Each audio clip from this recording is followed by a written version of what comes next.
আমরা 1 বিকার জল নিয়েছি, জলের মধ্যে আমরা একটা ব্লেডকে ছেড়ে দিলাম। দেওয়ার পরে দেখব ব্লেডটা একটা নির্দিষ্ট অভিমুখে স্থির হয়ে গেছে। আমরা একে আবার নাড়িয়ে দিলাম, নাড়িয়ে চেঞ্জ করে দিলাম, তবুও দেখব ব্লেডটা তার নির্দিষ্ট অভিমুখ স্থির বজায় রেখেছে। এটা হলো পৃথিবীর উত্তর এবং দক্ষিণ মেরু নির্দেশকারী অংশ। আমরা দেখাবো এটা হলো উত্তর মেরু, এটা হলো ব্লেডের দক্ষিণ মেরু, যা পৃথিবীর চুম্বক ক্ষেত্রের মেরুদয়কে নির্দেশ করে। এবার আমরা দেখব যে এই বক্তব্যটা সঠিক কি না। আমরা একটা দণ্ডচুম্বক নিয়েছি, চুম্বকের উত্তর মেরু এবং দক্ষিণ মেরু নির্দেশিত আছে।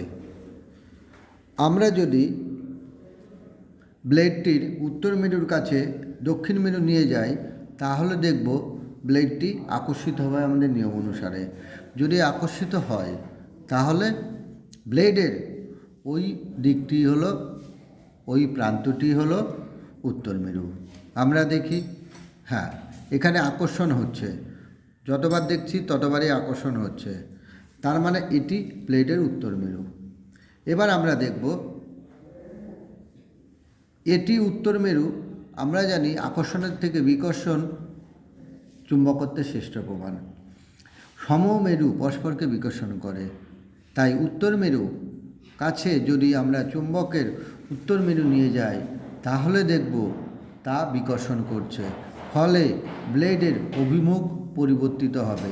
আমরা পরীক্ষা দ্বারা সেটি দেখি।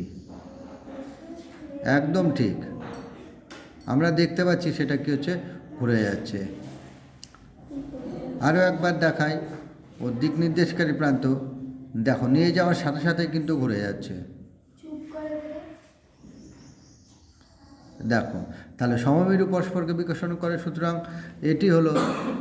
এটি হলো চুম্বকের কী হচ্ছে, বিপরীত মেরু, উত্তর মেরু। দেখো, ঠিক ঘুরে উত্তর মেরুতেই এসে দাঁড়িয়েছি। দক্ষিণ মেরু পাশে যদি দেখো ব্লেডের এখানে ইউ অংশ লেখা আছে, তো সেই দিকটায় যদি আমি দক্ষিণ মেরুকে নিয়ে যাই তাহলে সে ঠিক হচ্ছে বিকর্ষণ করবে। একদম তাই, বিকর্ষণ করছে, কিন্তু উত্তর মেরু নিয়ে গেলে সেখানে কী হচ্ছে, আকর্ষণ করবে। দক্ষিণ মেরু নিয়ে গেলে বিকর্ষণ করবে। তাহলে এর দ্বারা আমরা বোঝাতে পারি ভূচৌম্বক ক্ষেত্র, এবং আমরা এর দ্বারা প্রমাণ করতে পারি যে এই নতুন ব্লেডটিতে একটি চুম্বকের ন্যায়, দণ্ডচুম্বকের ন্যায় কাজ করছে। এটা ক্লাস 8-এর আজকের অংশ।